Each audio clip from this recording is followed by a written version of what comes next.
Assalamualaikum warahmatullahi wabarakatuh. Pada video kali ini kita akan belajar bagaimana cara menyederhanakan bentuk akar. Sebelum kita menyederhanakan bentuk akar, kalau kita punya akar 4, ini bisa kita ubah menjadi akar 2 dikali 2 ya. Atau bisa kita tulis akar 2 pangkat 2. Ini kalau kita ubah dalam bentuk pangkat jadinya berapa?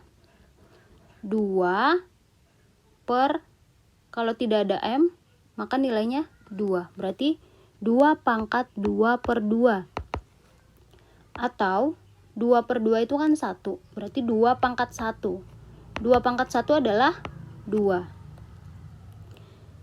Jadi akar 4 itu bisa ditarik akar, nilainya 2.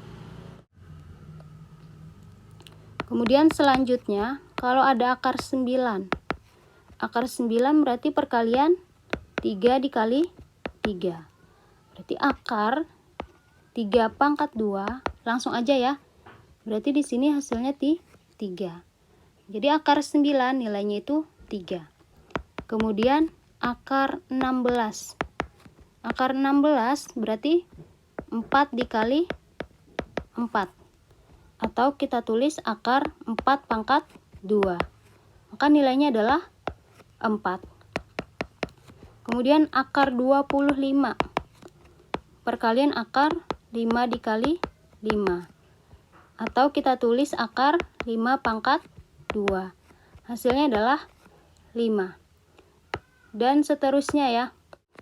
Jadi bisa kita simpulkan kalau ada akar A pangkat 2, itu hasilnya pasti A. Harus diingat ini ya. Untuk lebih jelasnya lagi, coba perhatikan contoh berikut. Soal pertama, ada akar 8. Akar 8 bisa kita sederhanakan menjadi perkalian berapa?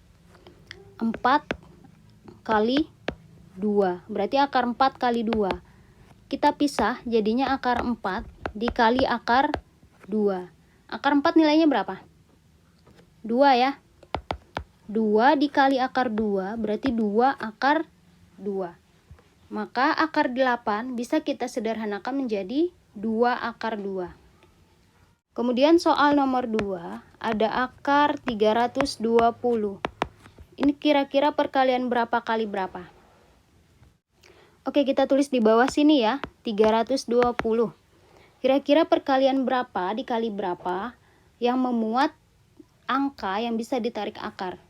Misalnya 4 dikali berapa supaya hasilnya 320? Dikali 80 ya.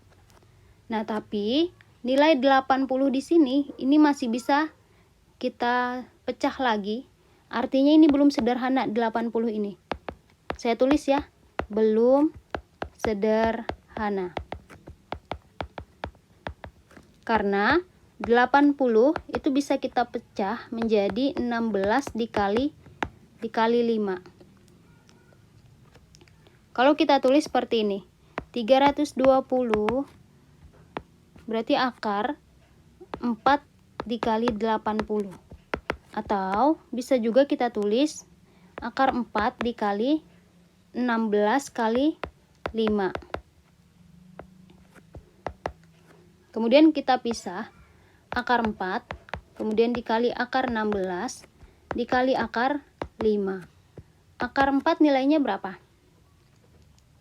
Akar 4 nilainya 2, kemudian akar 16 nilainya 4, akar 5 tetap ya, karena dia tidak bisa ditarik akar. Berarti 2 dikali 4 hasilnya adalah 8. 8 dikali akar 5, 8 akar 5. Kemudian lagi kita coba lagi ya, 320. Kalau kita menggunakan perkalian 16. 16 dikali berapa supaya hasilnya 320? Dikali 20. Nah, tapi 20 di sini juga belum sederhana. Belum sederhana ya. Kenapa? Karena 20 itu bisa kita pecah menjadi 4 dikali 5. Kalau kita tuliskan akar 320, kita ubah menjadi akar 16 dikali 20, atau kita ubah lagi menjadi akar 16 dikali 4 dikali 5. Kemudian kita pisah, akar 16 dikali akar 4, kemudian dikali akar 5. Akar 16 nilainya berapa? 4 ya. Dikali akar 4. Akar 4 nilainya 2. Dikali akar 5. Kemudian 4 dikali 2, 8. 8 dikali akar 5 berarti 8 akar 5. Kita coba perkalian yang lain.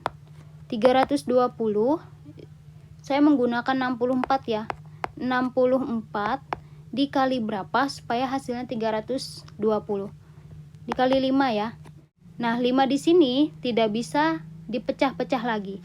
Artinya ini adalah bentuk paling sederhana. Bentuk paling sederhana. Berarti bisa saya tulis di atas ini ya. Berarti 64 dikali 5. Kita pisah jadi akar 64 dikali akar 5. Akar 64 berapa nilainya? 8 ya. 8 dikali akar 5 berarti 8 akar 5. Oke, bisa dipahami ya. Soal selanjutnya yang nomor 3. Akar 1/48. Nah, 48 ini bisa kita pecah menjadi perkalian berapa kali berapa? Bisa menggunakan 4 kali 12 ya. Tapi nanti 12-nya bisa dipecah lagi menjadi 4 kali 3. Atau kita bisa menggunakan perkalian 16 kali 3. Berarti 1/16 dikali 3. Kalau kita pisah jadinya akar 1/16 dikali akar 1/3.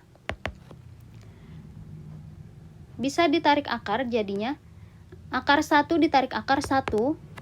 Kemudian 16 ditarik akar jadinya 4.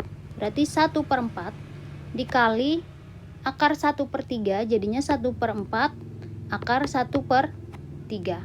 Oke, sampai di sini ya jawabannya. Kemudian soal yang keempat, kalau kita punya akar A pangkat 3, bagaimana cara menyederhanakannya? Kita ubah dulu dalam bentuk perkalian, A pangkat 2 dikali A pangkat 1. Kenapa seperti ini? Karena berdasarkan sifat pangkat, A pangkat M dikali A pangkat N, maka pangkatnya ditambah ya. Berarti 2 tambah 1 hasilnya adalah 3.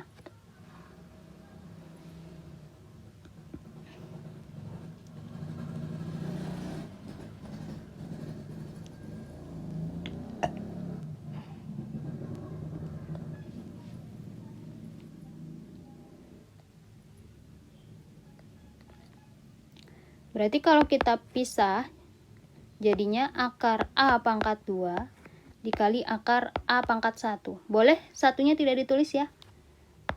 Akar A pangkat 2 tadi nilainya berapa? Nih yang di atas. Nih, adalah A ya. Berarti A dikali akar A, jadinya A akar A. Nah, kalau saya tuliskan di bawah sini ya, akar A pangkat 2 itu nilainya A.